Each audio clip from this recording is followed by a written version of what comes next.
সেই ঐক্যবদ্ধকে প্রমাণ করতে হলে আমরা যদি আজকে মিটিং করে বক্তৃতা দিয়ে এখান থেকে চলে যাই আর আমাদের যারা প্রতিপক্ষ তারা যদি সেই সুযোগকে গ্রহণ করে নেয় আমাদের লাভ হবে। আপনাদের কাছে আমার বিনীত অনুরোধ থাকবে যে আমরা যখন ঐক্যবদ্ধ হয়েছি বেলাল পঙ্কি পরিষদের পক্ষে আমরা যেন তাদের হয়ে কাজ করি। ওনারা হয়তো 2 সপ্তাহ 4 সপ্তাহ পরে একদিন আসবে, কিন্তু আমরা প্রত্যেকে যদি এখন থেকে প্রতিদিন যদি একজন মানুষের সাথে আমরা আলাপ করি, আমার মনে হয় আমরা একজনে 30 জন মানুষের সাথে আলাপ করতে পারবো আগামী নির্বাচন পর্যন্ত। সেই টার্গেট নিয়ে যদি আমরা সবাই কাজ করি আমরা সফল কাম হব। নতুবা যে আমরা লোকজন এখানে বেশি আছি, আমাদের ভোটার সংখ্যা বেশি, আমরা পাস করে নেব, তাহলে সেই কচ্ছপের অবস্থা হয়ে যাবে, বুঝছেন? সেই জন্য আমরা সবাই সেদিকে কাজ করতে হবে। সেই অনুরোধটুকু আপনাদের কাছে আমার।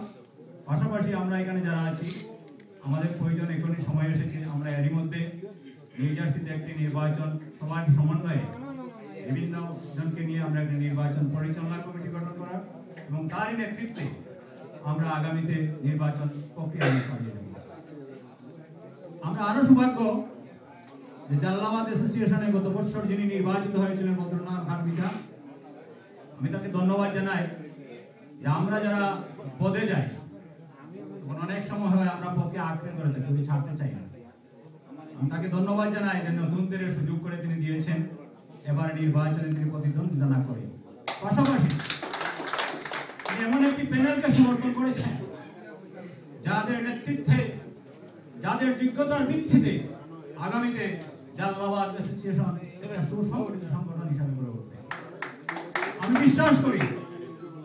কারণ আপনারা দেখেছেন ইদানিং পত্র পত্রিকায় যখন সংবাদ আসে, পত্রিকার পাতা খুলি, তখন আমার মনে হয়ে যায় বিগত 2 বছর জালালাবাদ অ্যাসোসিয়েশনের কিছু সংখ্যক অযোগ্য অপদার্থ কর্মকর্তাদের কর্মকাণ্ডের কারণে যেভাবে জালালাবাদ অ্যাসোসিয়েশনের মধ্যে একটা বিভ্রান্তি সৃষ্টি হয়েছিল, জালালাবাদ অ্যাসোসিয়েশন সারা 2টা বছর ঝগড়া ফসাদে লিপ্ত ছিল।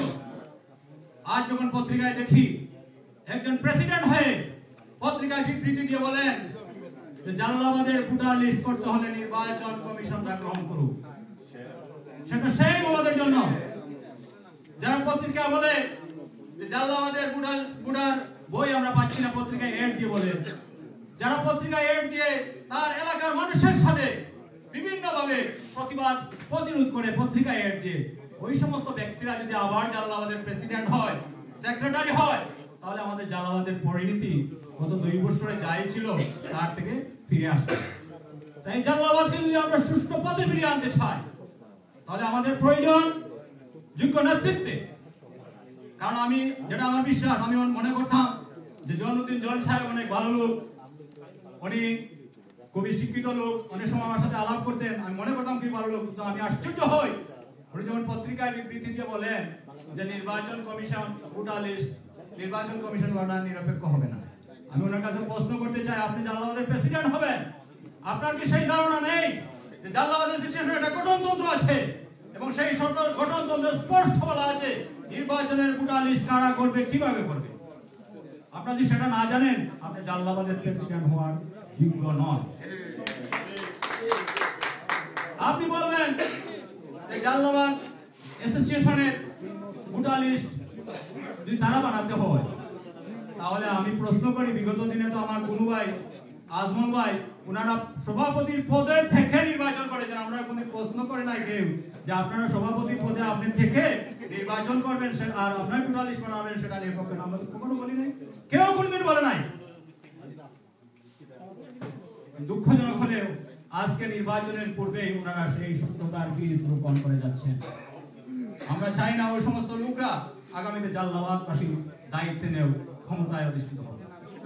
আমরা সেই জন্য আপনাদের কাছে আহ্বান করবো, আপনাদের কাছে বিনীতভাবে বলবো, এই জালালাবাদ অ্যাসোসিয়েশনকে যদি আমরা রক্ষা করতে হয়, এই জালালাবাদ অ্যাসোসিয়েশনকে যদি আমরা সুষ্ঠু পথে ফিরিয়ে আনতে হয়, তাহলে যোগ্য লোকদেরকে আমরা নির্বাচিত করুন। পাশাপাশি আমার যে প্যানেলকে আমি সমর্থন করছি বেলাল পঙ্কি পরিষদের, আমি ওনাদের কাছে বিনীতভাবে অনুরোধ করি, যদিও আমিও এই প্যানেল বানানোর কমিটিতে আমিও একজন সদস্য। এরপরে আমার সদস্যবৃন্দ যারা আছেন তাদেরকে অনুরোধ করব, আপনারা ওই ধরনের লোকদেরকে প্যানেলে নেবেন না। সে যত পয়সাশালী হোক, যত ক্ষমতাশালী হোক, যে যাওয়ার পরে জাল্লাবাদের মধ্যে বিভ্রান্ত সৃষ্টি করবে, হানাহানি করবে, দরবার ঝগড়াঝাটি করবে এবং অযোগ্য অপদার্থ ওই সমস্ত লোককে আপনারা নির্বাচন করে আপনারা প্যানেলও নেবেন না। আর আমরা যাতে ওই সমস্ত লোকদের নির্বাচিত করে আমাদের প্রাণপ্রিয় সংগঠন জাল্লাবাদ তাদেরকে না দিই, সেদিকে সবাই দৃষ্টি রাখবেন। সাথে সাথে আমি আরেকটি আহ্বান জানাচ্ছি, অনুরোধ করছি যে আপনারা জানেন আমাদের জাল্লাবাদের প্রেসিডেন্ট বদরুন্নাহার খান মিতা গতবার বলেছিলেন যদি আমি এটা না হলে আমার কৃতজ্ঞতা বোধ থেকে আমি সরে যাব, যে যদি আমি চেষ্টা করব যে জাল্লাবাদের ব্যানারে আমি চেষ্টা করব যে আপনাদের নিউ জার্সিতে একটি প্রাইম ওয়ান কনসুলেট দেওয়া যায় কিনা। উনি গত সপ্তাহে সেটা উদ্বোধন করেছেন, সেই জন্য নিউ জার্সিবাসীর পক্ষ থেকে ওনাকে আমরা ধন্যবাদ জানাই। সাথে সাথে আপনাদেরকে একটি দাওয়াত জানিয়ে আমি চলে যাব, সেটা হলো আগামী মে 28 তারিখ আমাদের শারমেন এভিনিউতে টোটপা সুপার মার্কেটের উদ্যোগে একটি মেলা হচ্ছে।